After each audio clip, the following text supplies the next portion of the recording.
হারলেই উল্লাস নয় বরং দরকার সহমর্মিতা। ব্রাজিলের বিদায়ে এমনই বার্তা দিলেন চঞ্চল চৌধুরী। বিশ্বকাপ থেকে 5 বারের চ্যাম্পিয়ন ব্রাজিলের বিদায়ের পর যখন সামাজিক মাধ্যমে চলছে উল্লাস আর ট্রল, তখন ভিন্ন এক দৃষ্টান্ত স্থাপন করলেন জনপ্রিয় অভিনেতা চঞ্চল চৌধুরী। আর্জেন্টিনার সমর্থক হিসেবেই পরিচিত তিনি, তবুও ব্রাজিলের পরাজয়ে কোনো উল্লাস নয় বরং সহমর্মিতার আহ্বান জানিয়েছেন এই অভিনেতা। নিজের ফেসবুক পোস্টে চঞ্চল লিখেছেন, কারো পরাজয়ে উন্মাদের মতো উল্লাস করতে হয় না, সমব্যথী হতে হয়।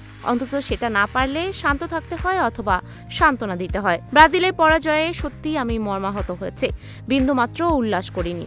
তিনি আরও জানান, ব্রাজিলের এই হার তাকে সত্যিই মর্মাহত করেছে এবং তিনি বিন্দুমাত্র উল্লাস করেননি।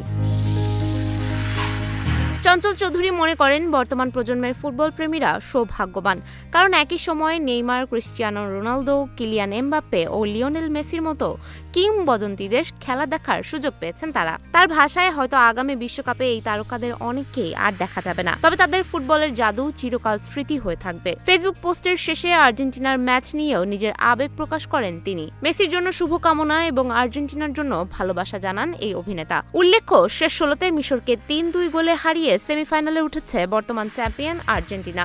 সেই ম্যাচ চলাকালেও নিজের অনুভূতি ভক্তদের সঙ্গে ভাগ করে নেন চঞ্চল। সব মিলিয়ে খেলাকে ঘিরে উন্মাদনার মাঝেও মানবিকতা ও সহমর্মিতার বার্তা ছড়িয়ে দিলেন চঞ্চল চৌধুরী। সুমাইয়া হক তন্নি, নিউজ ফ্ল্যাশ 71।